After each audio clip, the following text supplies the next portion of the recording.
Well, hello there. All right, this is a little video I'm going to put together.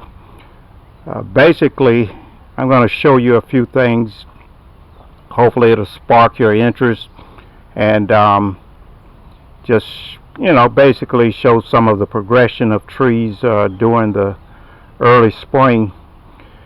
But mainly today, I want to do work on this Bougainvillea. I want to take some cuttings off of it and do a pretty good size air layer on it. The trunk on it at the base is about 4 inches, and the trunk going up to the right there is about 3 inches in diameter, and you can see the trunk leading off to the left here. That's about 1.5 to 2 inches, and I'm going to be cutting this Bougainvillea up. It's actually a air layer off of a tree from my mom's. Now don't tell her that I got her tree, okay? Look, I want to be able to go back there and get some good food later on, but hey, when you're doing bonsai, you got to get your material from where you can get it, okay? So we're going to cut up this Bougainvillea, and if I really get some gumption in me, the little upright right there, I may go down into the root system and cut that out. That was a sucker that came up about a year ago. And speaking of a year ago, I took this air layer off in January of 2020, and I brought it to my place here in Northwest Florida, and I had to do everything I could to keep it alive during the cold season. This Bougainvillea, there are some around, but they're in strange protected area, and it's just happenstance that they live outside in this area. We get some pretty good cold, into freezing and even down into the 20 and into the teens. I mean, most of the time it only lasts an hour or two, but when it gets to freezing at 32, that's death to these tropicals. I also want to show you this right here, which is my little Tanuki Zelkova. I took that from a cutting, and it's leafed out pretty well. I've got that little root over rock trident, and I trimmed it up here recently, and instead of me putting it back on its bench, I just left it right here where I worked on it, because I'm lazy. In other words, I can do what I want to do. And when you got a whole bunch of trees that you're working on, and you just happen to see one that you like, you kind of want to put it where it's visible also. But I'm still lazy about putting stuff back. As long as I got a bench for it to sit on, I'm good. So anyway, you might have seen this in a video that I put together this year, 2020, back in, I think, February or March, early March. And root over rock, and it's filling out with its branches. I've done a little bit of selection, and I've wired it, and now I've got to go back in and do branch selection on it, and it's coming along really nice. This little trident, it's got a little curve in it that I wired when it was really a younger seedling, and I've trimmed it and wired it. Actually, I did this over the Easter weekend to do the trimming and wiring and create a new apex intended movement area. And in that tray there's also a little sarissa in the forefront, and then there is a Chinese bird plum That's the bird plum, and that's the sarissa. And whether or not they stay with that plant forever beats me, but for right now, they were just little cuttings that I had at hand, and I stuck it in that tray. And by the way, that is simply a drain tray from a flower planting container. And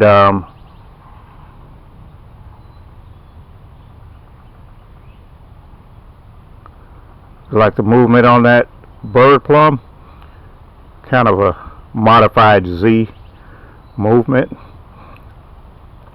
And on this trident maple, the front or the viewing side is not determined yet. This is one of those type of trees where either side, even given the way the angle is of the trunk, leaving the view from this side versus the trunk leaning in this side, with that curve movement, it's still a nice movement going away to the left and then back up and back around. So the only thing that'll have to be modified is the branches in the lower area. And but at this point, it really doesn't matter to me. I just want to get it to where it's got lots of branches in the right places in the upper area of the tree, and then later on I'll determine, because a lot of these roots here will have to be mitigated, and they're just too far out from the base of the tree. Like even right here where my finger is, that's a root from the tree. So, but at this point, lots of roots. That heavy root right there coming this direction, lots of root means lots of growth, especially when you cut the tree back. And as a matter of fact, we had a pretty good rainstorm this week.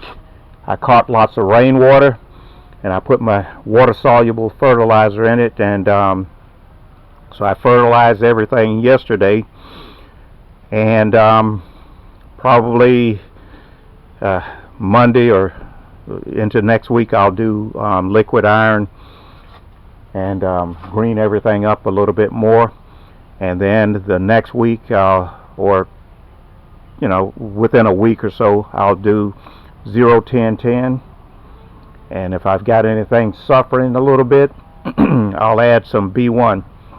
But this tree is an air layer off of the first Japanese maple that I got, and quite frankly, it's the last bit of that tree.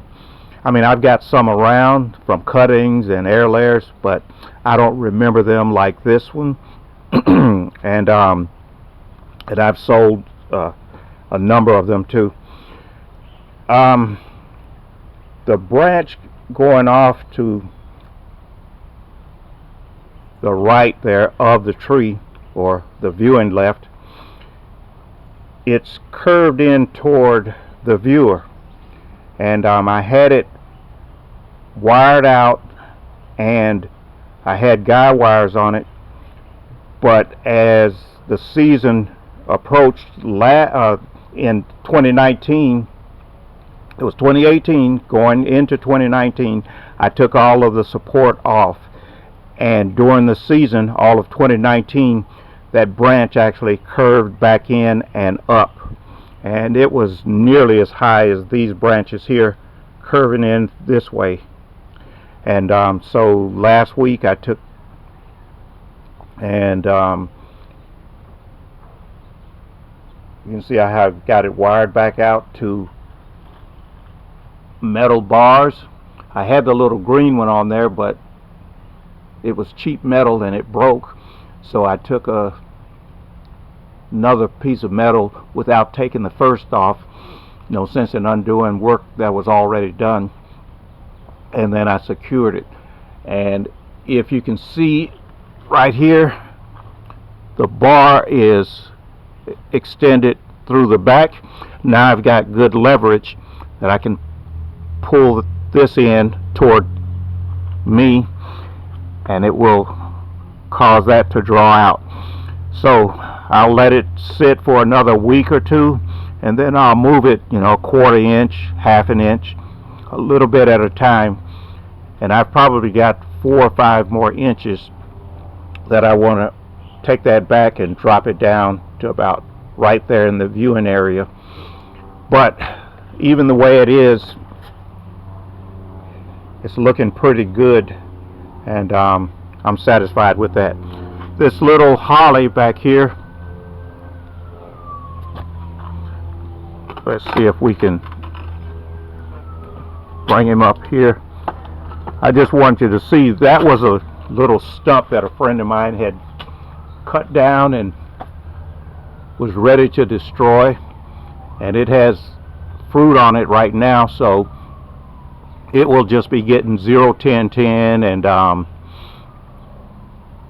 we'll see how that goes. And if it needs more fertilizer, then I'll do a liquid fertilizer on it and put some extra like the Osmocote fertilizer, and usually I have the 3-month formula, and that works. But this requires lots of water. I can't let it dry out because the berries are in place. But that was just a little refuse of a stump. Okay, let me show you this right here. Okay, that's not a good view. Let's do this while you watch that tree. Okay, now this tree is a graft. When I took the parent tree of this, that's a fusion graft right there, and you can see right here where that fused together. That's a split root, and this was on the tree. I took this seedling and fused it. It took, and I just separated it probably a month ago now. But part of the roots that I cut off of the same tree, I took and grafted on this, and these are the small leaf trident maples. This will reduce down really well. There are 2 grafts on there.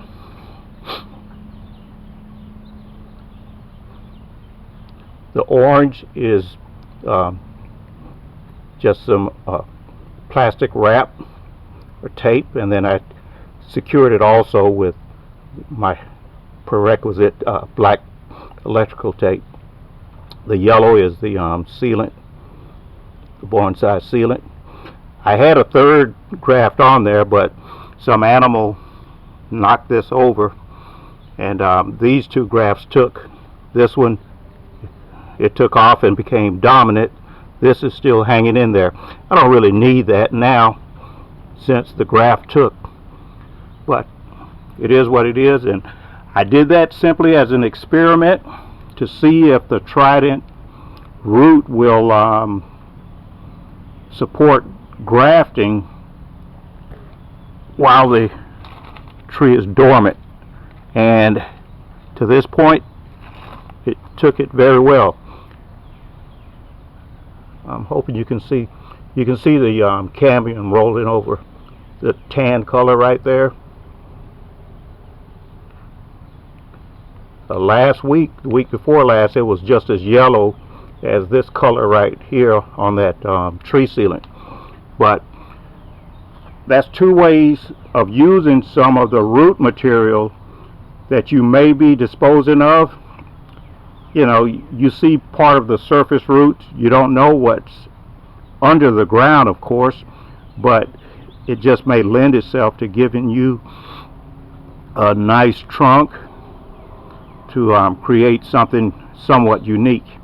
So now I've never been able to get a piece of the trident root to simply regrow and to start pushing shoots, you know, like we typically do with the elm root. But there you have it with the trident. And sometimes, just like anyone, we all get a little frustrated. So I'm saying sometimes take this Zelkova and shovel it. Well, Leona Huxley says shovel it, so I guess I can too. So anyway, that's a Zelkova. Has a rock in there. I'm not sure if my root is still alive, even though there's a root that I placed over the rock. But doesn't take much soil. It just takes lots of imagination and the want to. Okay, also, yep. Also, let me talk to you a minute about what are we going to do with the cuttings from that.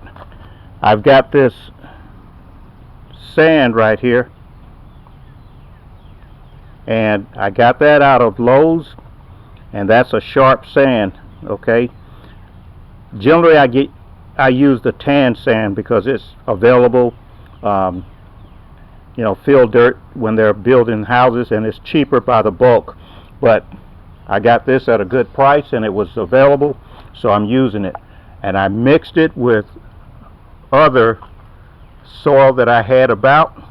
That's basically reused soil. So that's the thing there. So now what we're going to do is try to cut up this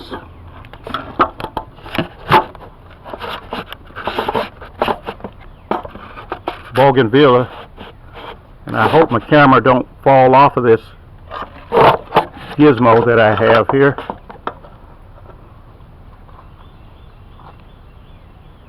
And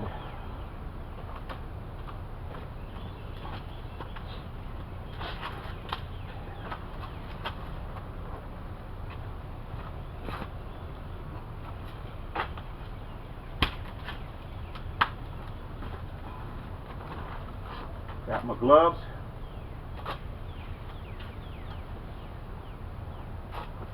How do you like that? So I'm going to eventually finish cleaning this up, and some old swamp driftwood. I'll clean that up, and I'll either use it as a planter or I'll just keep it as an accent. Right now I'm really liking it as an accent.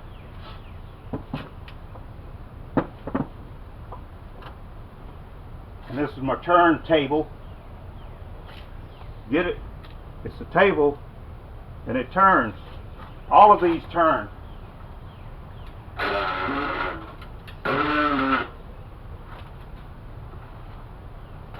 So that was a bar stool. This was some kind of a school desk, and this is an old Lazy Susan. I got to get her to work somehow.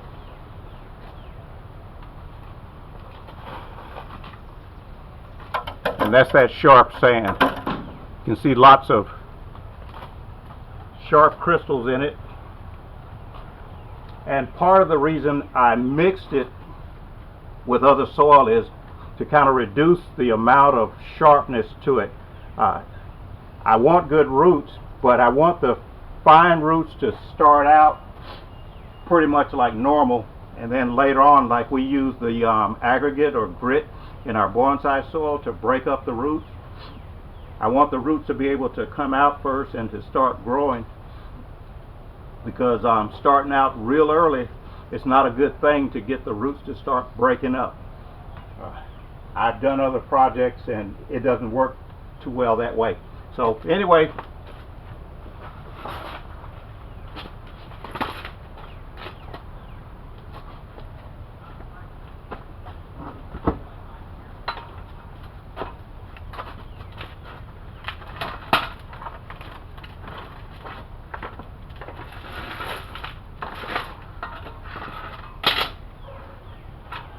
let's see.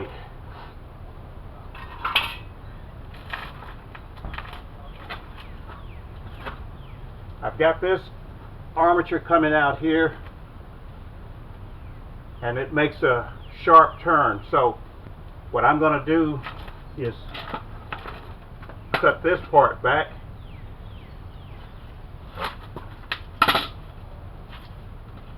cut that off, and now when I air layer this, or even if I just decide to cut it off, I can have movement already built into it.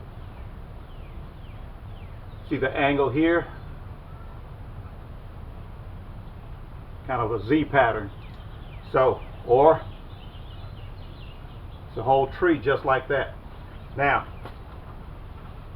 if you watch any of my previous videos, you'll see that I take the trident maples when I'm ready to root it, and I damage the cambium.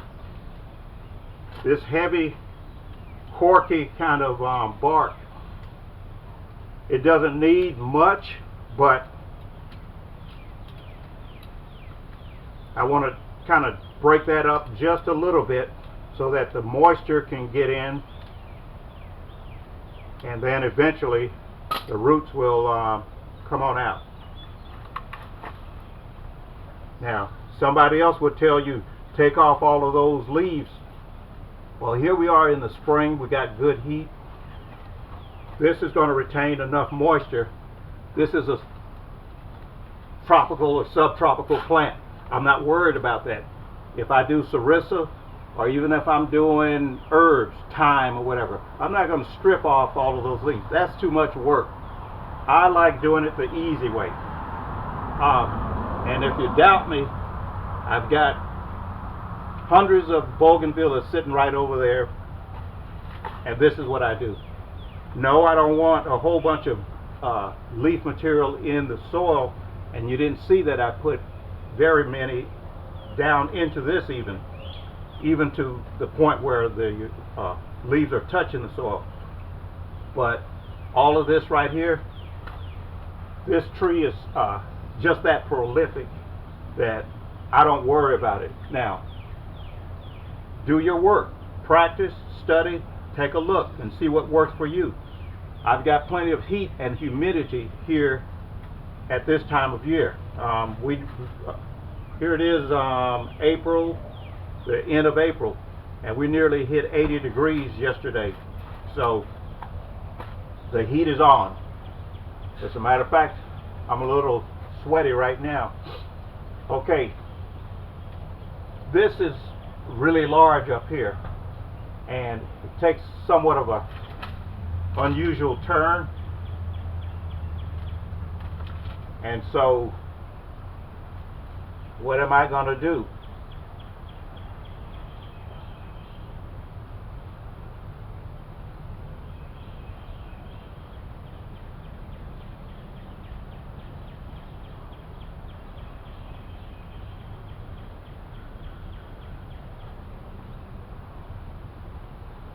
Well,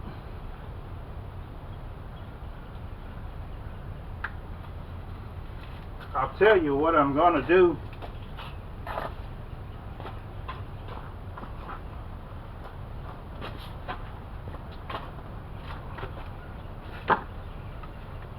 Hold standby.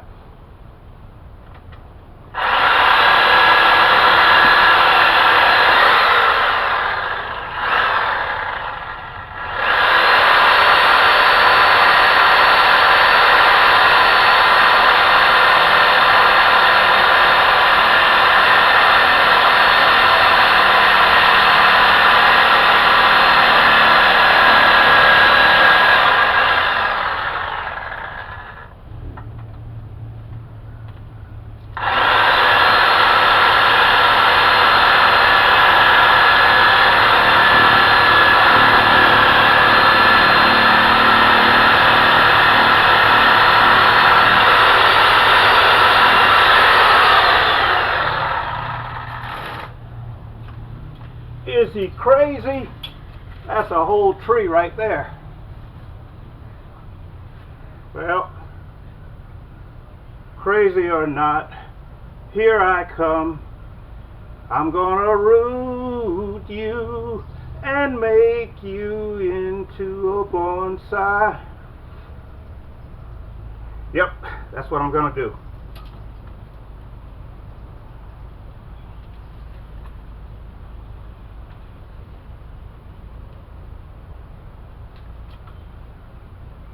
Yeah, I think I'll leave that. So now, cut back,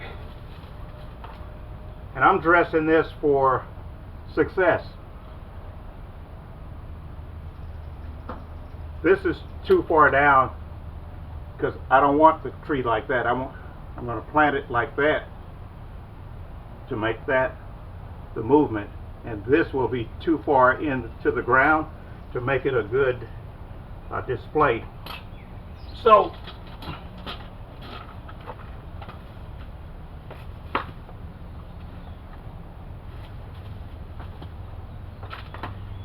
now you might say, well, why don't you just cut the big tree up first and then come back and do all of this? Because I can chew gum and kneel at the same time. No big rush.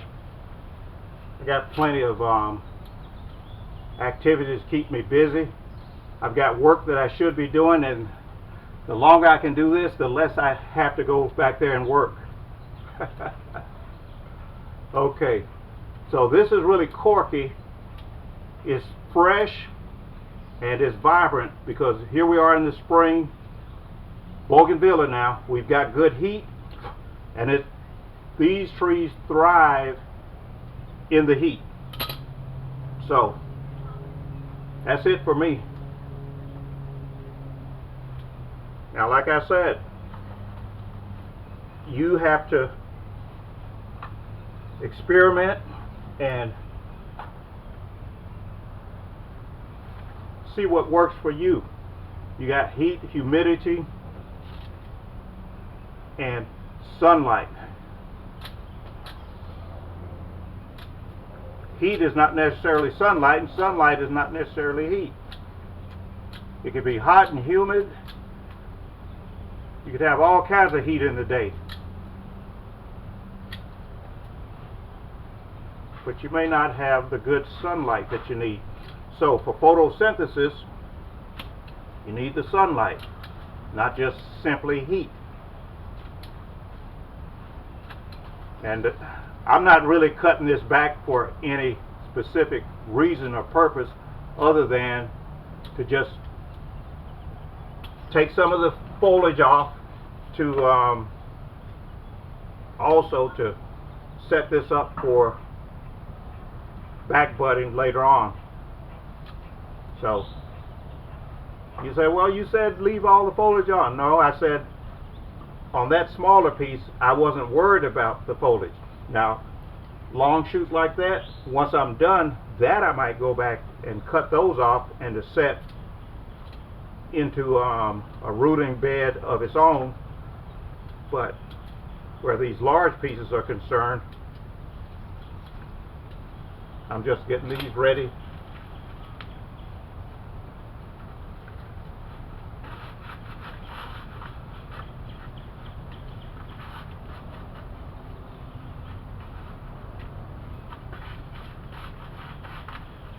When I set this on as a air layer at my mom's, she had a yard man to come around. Now I'm not saying the yard man did it, but that joker went in and pulled my pot and nearly dislodged it. Then he realized he couldn't get it off very easy, so he stopped pulling on it. And when I went back to assess it on my next trip down there, the pot was all jimmied up. But when I looked, I already had some roots, so I reset the whole affair. And I waited a few more months, and then, like I said, this past winter, I took this off, and boom, Bob's my uncle. Now,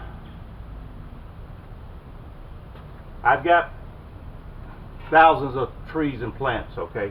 So, Do I want a large bougainvillea for a bonsai, or do I not? Well, I'm not too interested in lugging around large, giant plants just because I could create a large, giant plant. If it's something super special to me, and this is not a trident maple, so it probably won't be a large plant. Unless it's a trident maple or juniper procumbens nana, for the most part, I don't care. Okay, that's what I love. Okay, that's my base. Now, when it comes to other trees, like I like, you know, my Japanese maples, and they're okay. If I get one that really strikes me, then fine. But it's not a trident maple, so okay, I'll live with it. I forgot to show you one other thing. Hold on right there.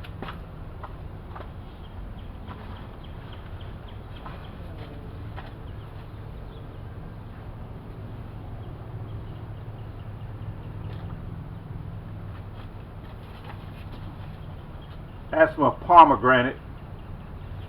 This was an air layer off of a tree that I bought out of a nursery. I set it in the original tree in the ground and grew it for a number of years.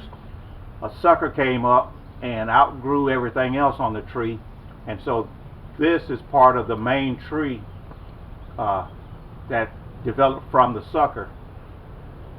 The original tree, I eventually cut it off and it is regrowing, but the original tree really isn't even this large, whereas the part that was suckered is probably 4 or 5 inches when I dug it up and transferred it. So a little pomegranate. It's not much, but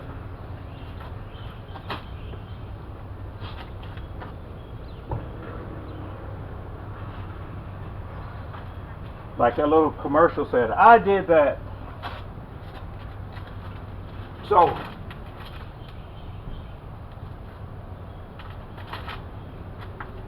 all right, do I want to leave this?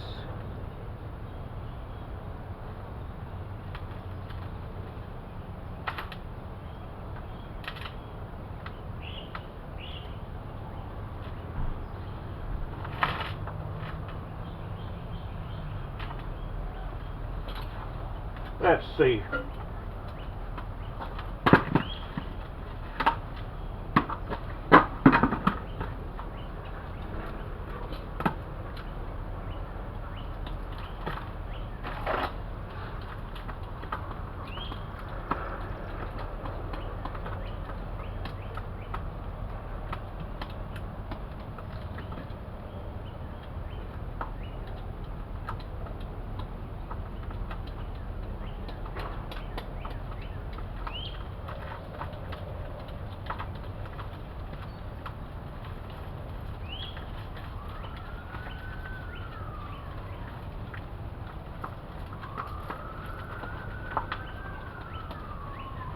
You might say I'm making such a big mess here, and you would be right. I am making a mess. You want to come clean it up for me? I appreciate it.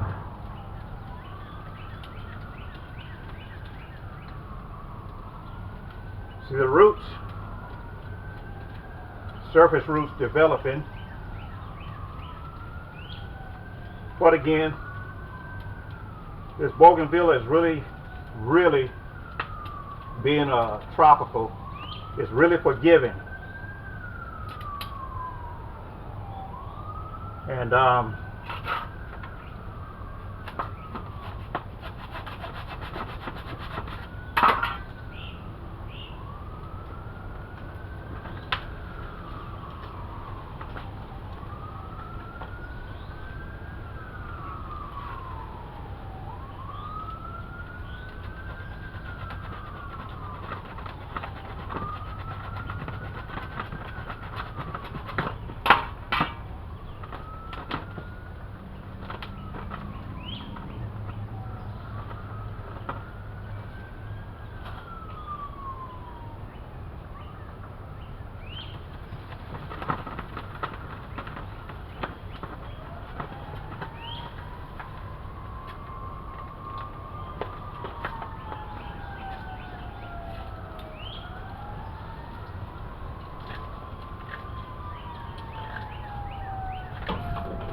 He said, that's nothing. I'll treat this like a cutting. Okay?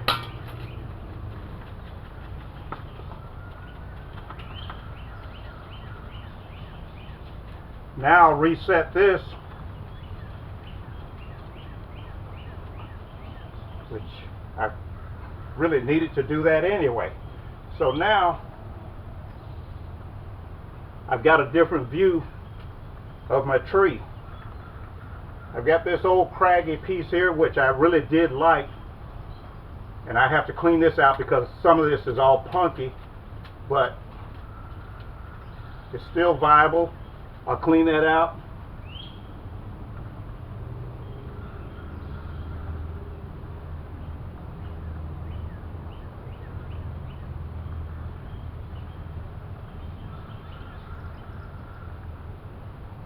And because I did this,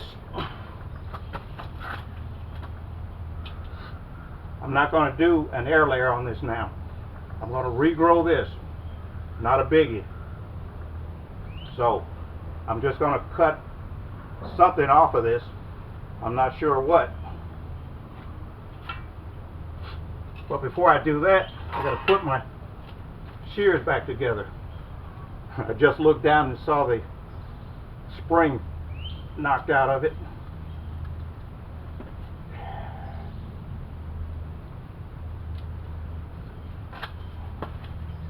Now I'm leaving this stump. Keep life and energy in this area.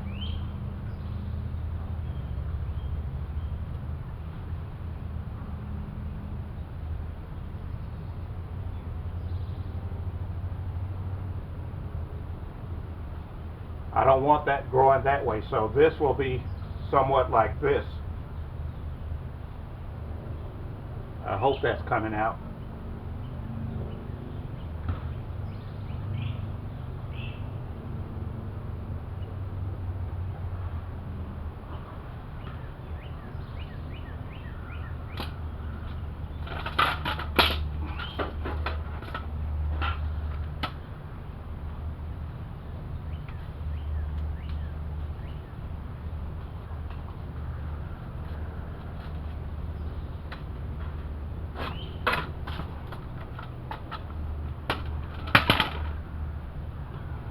So, this is my tree. And if I choose to cut this down later on, I can still do that. And this will come in just a little bit. So,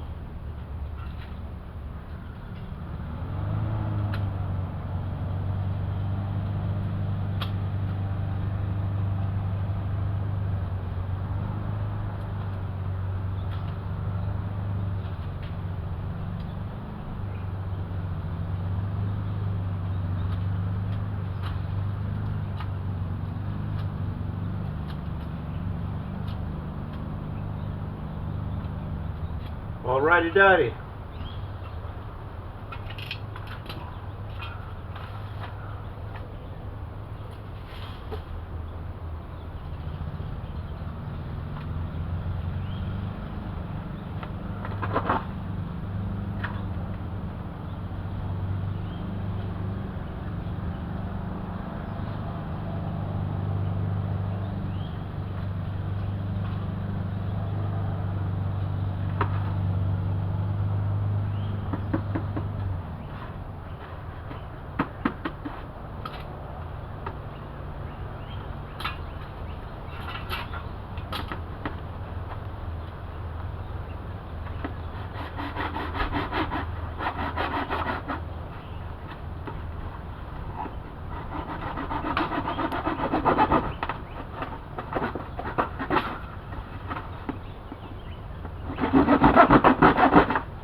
pull saw.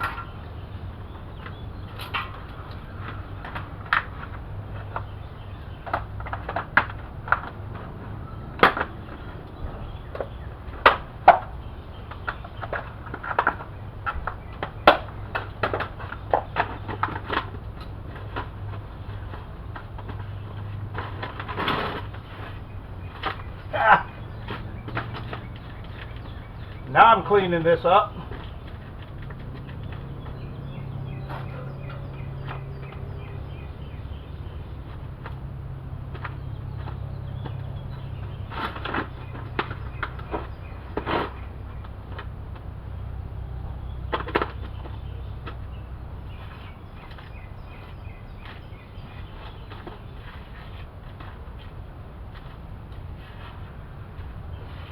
And I learned something also about this particular plant.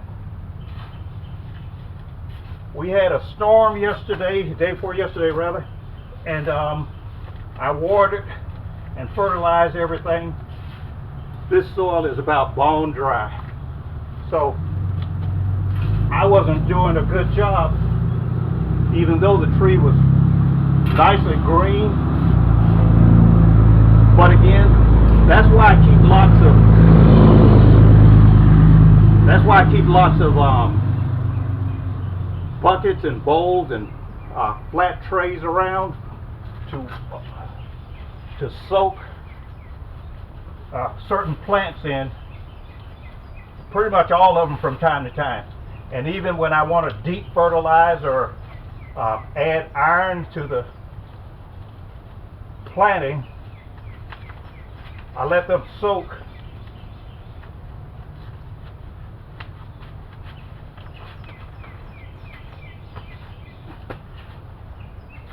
Okay, so we'll let this grow back, then we'll work with that later on.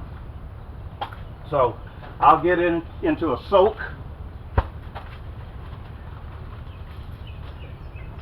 These little jewels, I'll finish doing what I did right here, and don't worry about it, you don't have to come clean this up.